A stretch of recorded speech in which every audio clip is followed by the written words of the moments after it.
Well, Hugh, I'm sorry to do this to you, but I have to start by describing the worst thing that I've ever seen. Okay, hit me. All right. So this was an Instagram story that I saw this morning. And so imagine a picture. It's a guy lying in a beach chair, and it's a POV shot. He's got the phone in front of his face. So you see the body and the Speedo and the legs and the feet.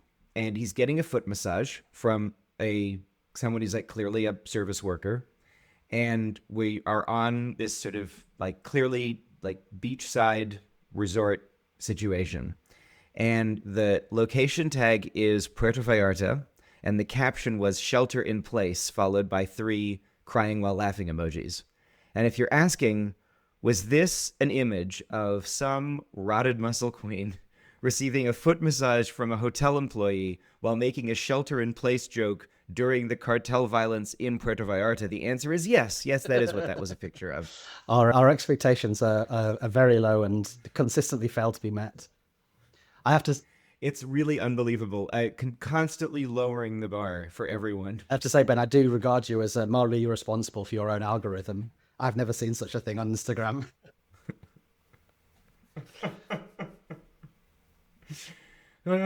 So, Ben, let's get on with the show. I think today we want to talk about a very important sort of ongoing news scandal. Yes. Oh, God, that's so awkward. This could be so fun to edit. All of this despite the fact that according to the German state artist health insurance scheme and its breakdown of my income, I am, as of now, officially a podcaster. That is my official job. Who? I love that the state cares. Germany has this artist's health insurance scheme, and I've put my application together. And you have to, you list your sources of income, and based on that, you put yourself in a category of your sort of main job. And this is a huge health insurance discount, so it's like really good. You want to be in it. But I like to go around calling myself a writer and historian. But according to the artist's social insurance scheme, I am now officially a podcaster. Oh, the shame. Yep. My job is podcaster. You'd think we'd be better at it given that, but people who are listening have been spared our 10, 15-minute attempts to get this episode going and failure to do so. But anyway, something that all of you have been asking us a lot about, and we do hear you, and we are coming up with something, is we've just gotten so many requests over the years for an episode about Peter Mandelson, and especially in the past few days, well, especially in the past few weeks, given how much Mandelson has been in the news because of the Epstein files, and then given that Mandelson was, I believe, arrested yesterday, the calls for us to have this conversation have only increased. And so, Hugh, I want to start by asking you a question on behalf of some of our American listeners who might not be aware of who this man is. Who is Peter Mandelson? I heard him described on another podcast today as gay Rahm Emanuel. Is that an accurate assessment? Yes, I've heard that comparison, and I'll take people's word for it. I don't know that much about Rahm Emanuel, but Peter Mandelson is a fascinating figure in British political history over the last 40 years or so, where he has risen to sort of political legend. He's probably one of the most powerful people in British politics in the last 50 years after Thatcher and Blair. And he's someone who's had he's worn a number of different hats. He's had a number of different roles, starting off as a sort of political consultant, working in political communications before becoming an MP, a member of parliament, throughout the Blair years, and then becoming a member of the House of Lords and returning to this sort of role where he marries this early career in political communications with a sort of elder statesman role. And he plays a fundamental part in guiding the ideology of one wing of the Labour Party, which is the right. So the right wing of the Labour Party over the last 40 years has been absolutely shaped on an ideological level and organised on a practical level by this guy, Peter Mandelson. And for our purposes, he's a fascinating guy because he's gay and he was elected as MP at a time when not many MPs were openly gay, and he wasn't for a while. So maybe that's something we can go into more depth in the main podcast about him. And his public image has been shaped by his sexuality. So early on, there was a lot of very sort of, there's explicit homophobia, and then there was a very interesting shaping of his public image, which he leaned into, which has perhaps queerphobic overtones. His nickname in the 1990s was the Prince of Darkness. Now his nickname, one of his main nicknames, is the Dark Lord, since he became a member of the House of Lords. And he has leaned into that. So that's his background. And he's currently in the news because he was very prominent in the released Epstein files that came out. So, Well, before we start talking about why he's in the news right now, Hugh, I know what the UK's libel laws are like. So is there anything that we might need to be extra careful about talking about now? yes, and it's not just libel laws. So earlier this week, we're recording on Wednesday, he was arrested by the police.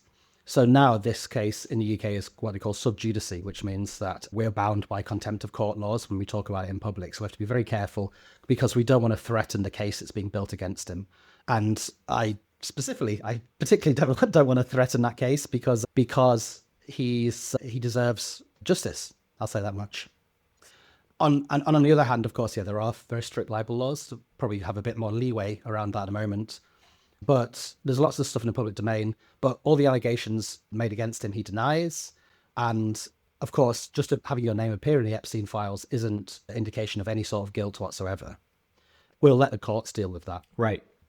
And the legal system. Right. But to be clear, what the allegations that have emerged from the Epstein files are in this case are not, as in with Prince Andrew, allegations that he was involved in the rape or abuse of children, but rather, also allegations that Andrew denies, I think less and less successfully over time, or rather less and less convincingly to more and more people. I think I can say that legally. Fewer and fewer people are convinced by Andrew's denials as time goes on. Seems to me a factual statement and an assessment of public opinion. Yeah. But rather, the allegations involve a misuse of public office. And in what way is he alleged to have misused public office? So Peter Mandelson was elected in 1992, and he was in Parliament until, I think, 2004. And he had a very important roles within government at that point, including as part of the Northern Irish peace process.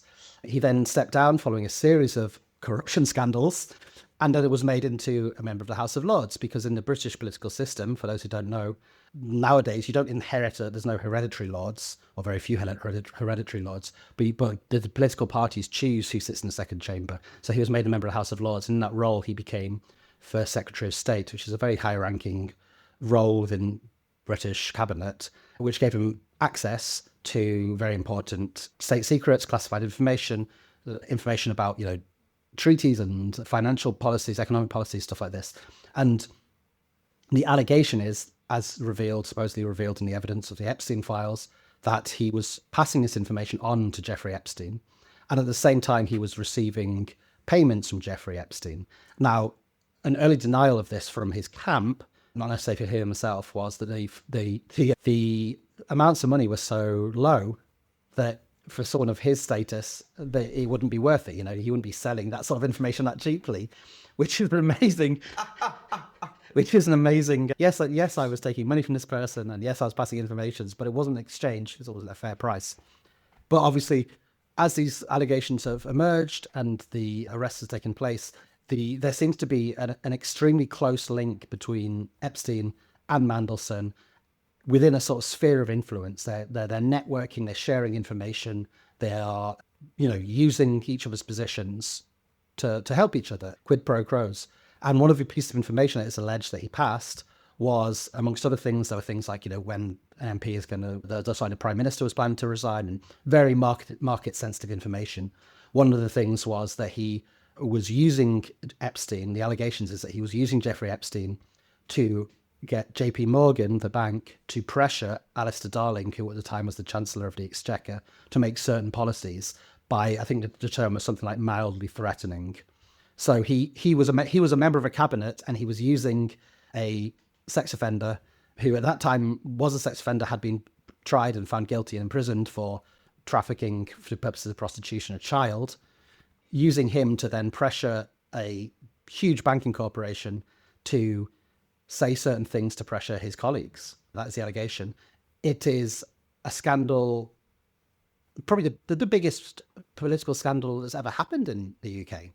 I can't think of another one. People say, oh, the Profumo affair, which obviously had a big effect in the 1960s, that I think we talked about in our Jeremy Thorpe episode.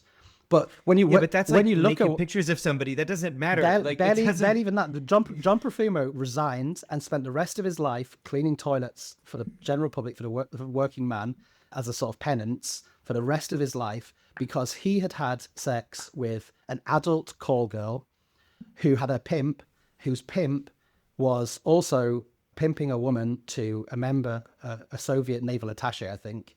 There was no allegation that any information was ever passed.